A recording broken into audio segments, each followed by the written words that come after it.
Halo Halo pendengar, pendengar, selamat datang kembali di HK HK on Oke. Air.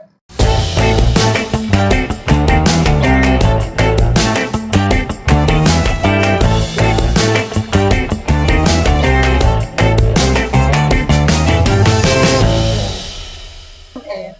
Bersama saya Aksi Raka. Dan saya Neva Demanasari. Hari ini kita akan membahas sebuah fenomena underdog itu yang Binang yang berjudul Hotel City.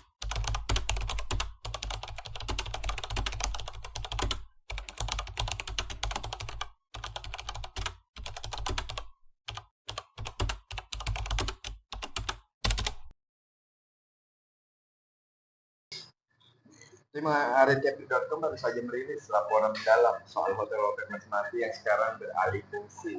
Bukan lagi murni buat turis, tapi bertransformasi jadi kos-kosan yang panjang. Sekaligus tempat kerja bagi para pekerja seks komersial atau PSK. Kita sebut aja Asri. Perantau dari Palembang, buat Asri, Hotel Melati ini adalah kantor, sekaligus benteng privasinya. Dia tidur dari pagi sampai siang dan bekerja dari malam sampai subuh. Kenapa milih hotel? Asri belak-belakan, harganya memang lebih mahal dari kosan biasa. Tapi cari pelanggannya tuh gampang banget. Ada juga Bunga, seorang single mom yang sewa kamar 400.000 sebulan demi menghidupi dan menyekolahkan anaknya. Alasan ekonomi selalu jadi akar masalahnya ya. Ya, betul. Tapi gaya hidup seperti ini bukannya tanpa risiko. Mhm. Ingat nggak kasus bulan November 2025 lalu? Ada seorang perempuan muda berinisial LF, usianya baru 20 tahun, asal Manado, ditemukan meninggal di kamar hotel Tanjung Jaya. Nah, ini nih yang bikin miris banget sih. Polisi bilang dia meninggal karena sakit asam lambung dan kelelahan berat. Tapi informasi yang beredar dari sumber di lapangan menyebutkan LF ini dibawa oleh seseorang dari Batam untuk jadi PSK ternyata Bang Arsi. Dan udah standby di hotel itu selama 2 bulan. Risiko nyawa, tekanan ekonomi, dan bayang-bayang eksploitasi berputar di balik pintu kamar bernomor. Tapi, kenapa pihak hotel seolah tutup mata dan membiarkan hotelnya dia di kos-kosan? Jujur aja sih Bang, kalau hotel berfungsi jadi kos-kosan PSK, publik pasti langsung nyalahin pengelola hotel, bener nggak? Benar. Tapi mari kita lihat data ekonominya Bang. Fakta di lapangan menunjukkan industri perhotelan kelas menengah ke bawah di Tanjung Pinang itu lagi berdarah. Bayangkan Pak Sudin, pengelola Hotel Tanjung Jaya bilang, dalam seminggu tamunya bisa sampai 5 orang naik. 5 orang saja. Itu kan cukup terbilang Sedikit ya? sedikit naik. Sama juga nasibnya dengan Hotel Surya nih Bang. Hotel yang umurnya udah 73 tahun, dikelola sama Muhammad Alwi. Kata si Alwi ini, pasca pandemi, maksimal kamar yang terisi tiap malam itu mentok di angka 10 kamar. Agak lumayan nih dari Hotel Melati ini Bang. Nah, 2 kali makanya, lipat ya berarti. iya benar, makanya keluar statement dari Alwi. Semua tamu sama bagi kami, tidak memandang apa profesinya. Apakah Itu termasuk Bang. PSK? Mungkin, tapi kayaknya iya Bang. Makanya Ya. dia bilang dia tidak memandang profesinya. Oke, ya, so ini murni urusan virtual. Benar. Daripada hotel tutup dan karyawan di PHK, mereka bikin strategi banting harga naik, jadi sewa mingguan dan bulanan. Ada paket 150.000 per malam, 900.000 per minggu, dan dapat bonus menginap sehari bulan. Oh. Sampai 3,6 juta per bulan. Anggota DPRD Tanjung Pinang, Ibu Reni, bahkan bilang ini wajar dari kacamata pengusaha. Operasional harus jalan, listrik harus dibayar. Kalau turis domestik dan mancanegara sepi, ya pengelola bakal ambil pasar manapun yang butuh kamar. Wali Kota Tanjung Pinang, Pak Idris Darmansyah, juga mengakui kalau pariwisata bagi kita lesu. Solusi dari Pemko sendiri adalah kasih insentif dan diskon pajak PBB P2 buat perhotelan. Dinas Kebudayaan Pariwisata juga lagi fokus rehabilitasi naik lapangan Sulaiman Abdullah dan Pelantar Kuning. Tapi dampaknya kan belum instan, belum secara langsung kan.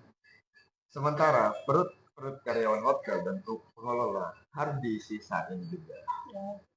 Nah, masalah ekonomi sudah kita bahas nih Bang Arsi. Sekarang pertanyaannya, di mana peran penegak hukum dan regulasinya nih Bang Arsi? Berdasarkan wawancara tim haricapital.com dengan Kabid Transit Satpol PP, Pak Irwan Yakub, ternyata mereka sering merazia Wisma dan Hotel Melati. Banyak ditemukan pasangan bukan suami istri. Hukumannya, mereka disidang piring atau tindak pidana ringan 1 kali 24 jam di kantor camat atau kelurahan. Tapi buat hotelnya sendiri, sanksinya cuma sebatas teguran dan edukasi aja nih Bang Arsi. Pak Adi Firmansyah dari Dinas PTSP juga mengonfirmasikan kalau sistem perizinan atau OSS sekarang itu berbasis KBLI. Nggak ada regulasi khusus yang melarang hotel Melati ini disewa secara bulanan layaknya kos-kosan. Celah ini yang akhirnya dipakai Bang Arsi. Berarti yang paling mengerikan dari ekosistem ini adalah potensi TPPO atau tindak pidana perdagangan orang. Yes. Ibu Zakia, Kepala UPTD Perlindungan Perempuan dan Anak atau UPTD PPA, bilang mereka memang nggak pernah dilibatkan sama sekali saat Satpol PP merazia hotel-hotel tersebut. Tetapi mereka pernah menangani kasus eksploitasi di ekslokalisasi di Batu 15. Ya, kasus Juni 2024. Ada 12 perempuan, 4 diantaranya anak di bawah umur, yang didatangkan dari Jawa, Lampung, dan Banten, Bang Arsi. Nah, modusnya sama, ditawari kerja, biaya jalan ditalangi, terus dipaksa deh jadi PSK buat bayar utang. Ini nih yang bahaya lah, praktik kos-kosan PSK di Hotel Melati berpotensi besar disusupi mucikari atau agen TPPO. Mereka memanfaatkan longgarnya pengawasan. Kalau Pemko dan aparat hukum cuma berhenti di piring tanpa menelusuri siapa yang membawa perempuan-perempuan ini dari luar daerah, masalahnya cuma ya muter-muter di situ aja. Nah, Bang Arsi, Kalau ngobrolin topik berat kayak gini tuh bikin haus juga ya. bener sekali loh, apalagi lapar juga ya kan. Iya, benar. Panjang ini kita ngobrol. Jadi untuk mungkin boleh di-spill nih kita lagi di mana, duduk di mana, ngopi di mana, nyantai di mana gitu. Oke. Jadi teman-teman kita lagi ngopi di kedai kopi. Kedai kopi ini terletaknya di mana? Di kilometer 8 ya, samping supermarket Neo Supermarket. Nah, depan-depanan juga sama TCC ya. TCC Mall. Iya betul. Dan di sini pun ada kopi, ada minuman lain yang harganya terbilang terjangkau nih, dari dompet dari mahasiswa maupun pekerja. Jadi nggak cuma ngopi aja kita nih, tadi kita udah makan roti bakar. Yes, apa tadi ya? Mihun goreng ayam, bukan seafood. Bukan. Jadi kebetulan ya roti bakarnya emang crunchy gitu kan, kayak beda gitu dengan roti bakar di tempat lain. Nah, kalau bilangnya gimana tadi? Enak, so far so good. So, kalian yang penasaran boleh mampir ke sini. Tempatnya juga strategis, gampang dicari di pinggir jalan. Betul sekali. Ya kan? Tinggal lihat sebelah kiri ada Cherry Coffee. Nah, jadi itu. Dari pukul 8 ya? Pukul 8 hingga jam 3 sore. Hingga sore.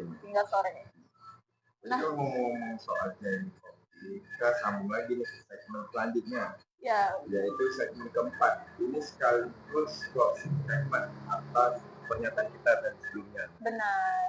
Jadi podcast kita kali ini cukup menarik teman-teman. Kalau kita bicara di kota ini, ternyata perizinan itu ada sisi undercover-nya, sisi yang tidak terlihat oleh siapapun kalau mungkin belum mengkaji atau melihat lebih dalam sejauh sempurna. Oke, nah pendengar, kita sampai di ujung pembahasan nih ya Bang Arsi. Kasus Hotel Melati yang berubah jadi tempat singgah PSK di Tanjung Pinang ini bukan sekedar isu moralitas. Ini adalah butterfly effect atau efek domino dari lesunya pariwisata dan himpitan ekonomi. Sepakat pemerintah juga nggak bisa nyalahin pengusaha atau sekedar menghukum perempuan malamnya. Selama program pariwisata belum mampu mendatangkan turis yang sehat dan lapangan pekerjaan kita belum ada, Hotel Melati akan terus menjadi rumah bertahan hidup bagi mereka yang mungkin membutuhkan pekerjaan. Janji ada event MPK dan Fortrop di tahun 2026. Semoga benar-benar bisa jadi stimulus ekonomi, bukan sekedar perayaan sesaat. Ya, amin. Itu harapan kita semua ya, Bang Arsi. Nah, mungkin itu saja. Terima kasih pendengar yang sudah mendengarkan analisis kita hari ini, ya kan? Tetap empati pada sesama dan selalu kritis pada kebijakan yang ada. Oh ya teman-teman, jadi tulisan kita sebelumnya udah tayang nih di teras.id dan platform arentefti.com. Jadi kalau teman-teman mau baca tulisan lengkapnya bisa langsung saja ke arentefti.com melalui teras.id. Nah di situ kita ada 10 tulisan untuk investigasi mengenai Hotel Melati ini. di Danau Binang. Nah, mungkin itu saja ya Bang Afif. Benar sekali, Nay. Oke, Sampai saya jumpa di segmen atau tema selanjutnya.